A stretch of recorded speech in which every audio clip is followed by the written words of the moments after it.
monumentous occasion, eh? Thank you all for coming. I'm going to try to get through this without crying. We'll see how that works. This has kind of been a labor of love for me. I started this little project back about 96, I guess it was, when a little old man named Myron Alexander wandered in my parts store with a grease fitting off that very locomotive. Threw it up on the counter and said, I need a tool to grease this. And I said, what in the hell is that off of? And he said, that locomotive in the park in Independence. What are you doing? He said, well, I talked to the museum curator, Bill Michaels. In fact, he's right here somewhere. And he said, I can clean it up, make it look a little better. This thing looked pretty sad when it was sitting back there in the late 90s. It was rusted plumb through, the windows broke out, the headlight was broke out, all gauges but the steam gauge were broke. And Myron said, I'm gonna work on it. So I found him the tool. That was kind of a chore, but I found it. I'm in the parts business and I can find stuff most of the time. Anyway, I said, if you're gonna do that, I'm gonna help you. And, a couple of friends of mine, one of them was Russell Fleming, Ed Fleming's little brother here.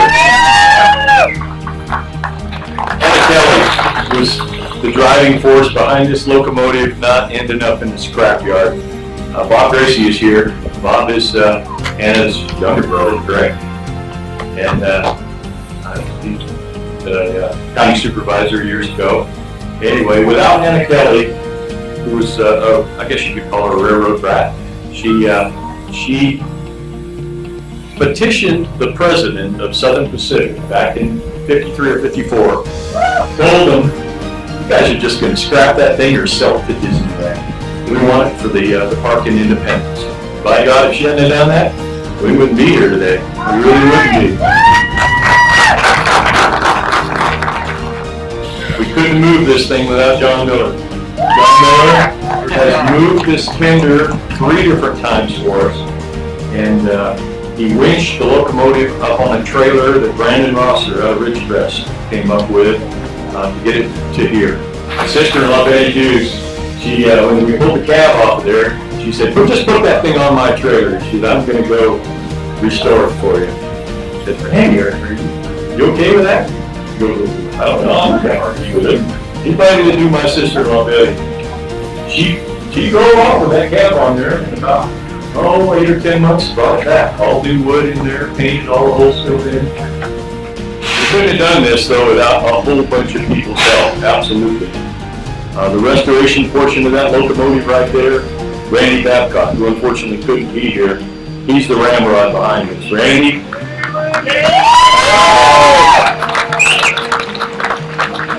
Randy's the guy that knew what to take apart, and what to fix, and what to leave alone. And by God, it worked, as you can see. There's just been thousands of people that have helped with this project.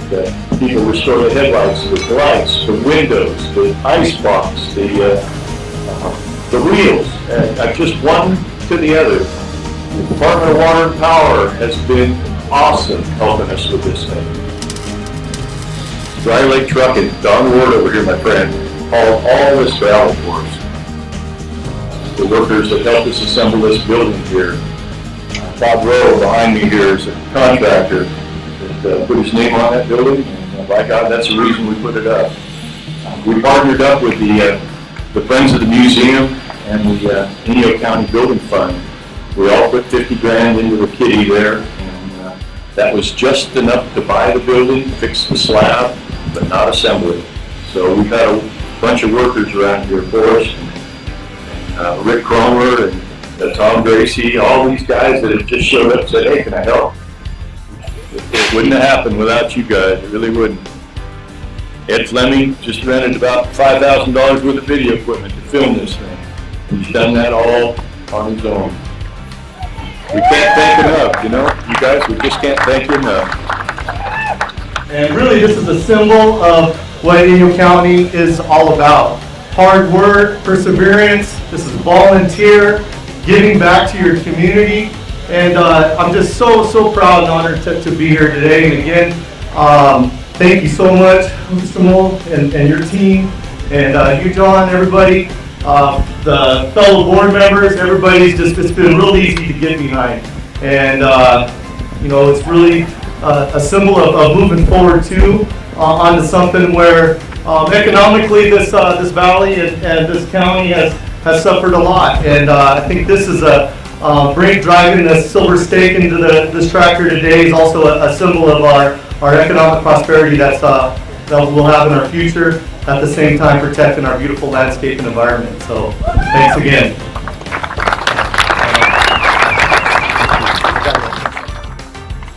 I want to say one thing here. You know, Dave, in all these events, he lists all the people who helped, all the people he said, nothing happened without him, and that's all true. But I think we are a big round of applause for Dave Mull.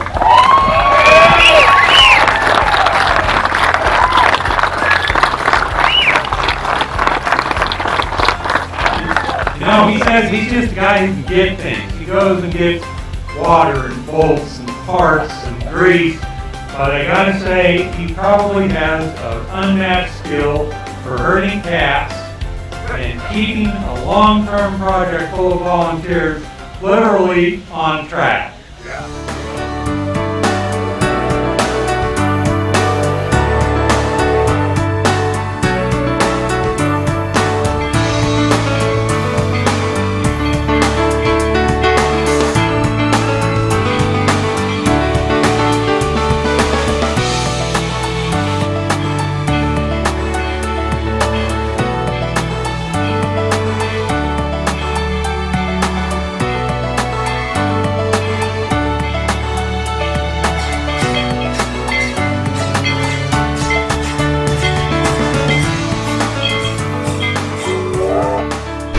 Anyway, you guys want to see if I can get this spot? Yeah, give it a shot. Somebody said it's bad luck if I missed.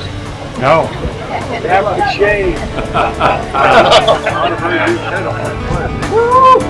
Right.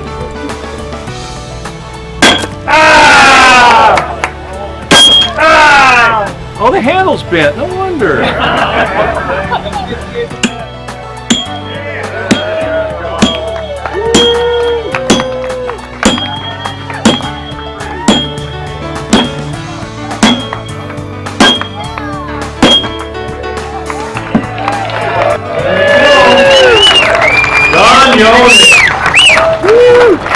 A couple other people I want to thank. I don't think any of Larry Peckham's family is here, but this little locomotive shed and the restoration of this locomotive would not have happened without our friend Larry Peckham. Here, here.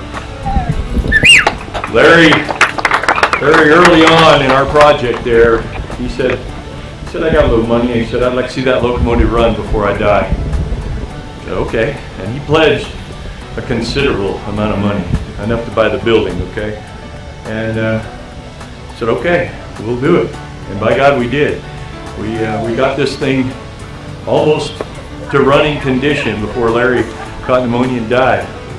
But he was able to pull this thing out of the tent with his old Jeep. His little Warren 12,000 pounder pulled this thing clear out of that tent and back in. And this one's for Larry. You guys want to see this thing run? Yeah. Hey, you boys want to make it run? Let's make it run. Thank you for your support.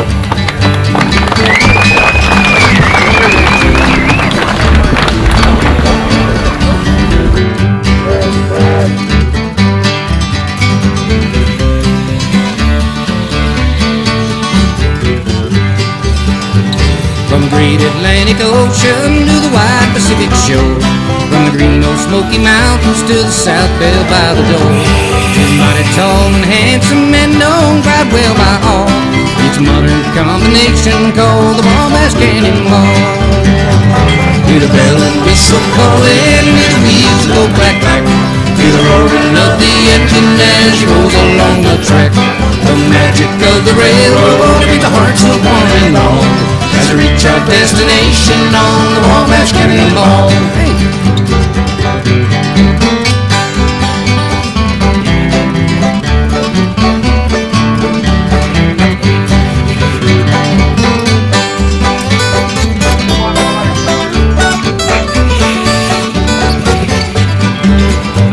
Listen to that rhythmic jingle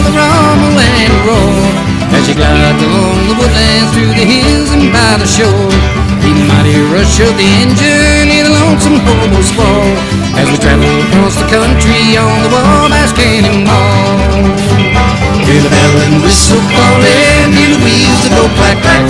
Hear the roaring of the engine as it rolls along the track. The magic of the railroad in the hearts of one and all as we reach our destination on the Wasbash Cannonball. Then now.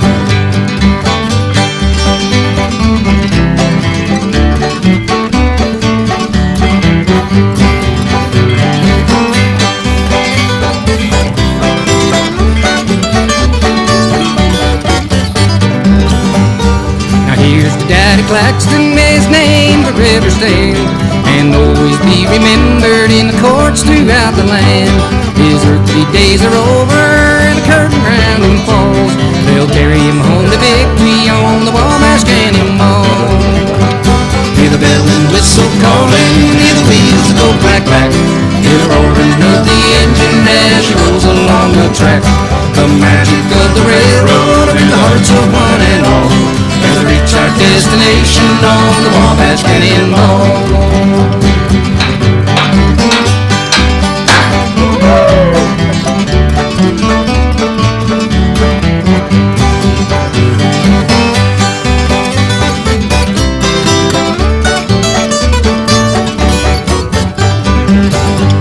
She's coming from Atlanta on a cold December day. As you pull into the station, I could hear these ladies say, he's mighty tall and handsome, and he sure did make me fall. Oh, now he's coming toward her on the Wasbash Cannonball. Hey! Hear the bell and whistle calling, hear the wheels that go clack clack. Hear the roaring of the engine as it rolls along the track. The magic of the railroad and the hearts of one and all as we reach our destination on the Wasbash Cannonball. Is beginning inside this brick enclosure.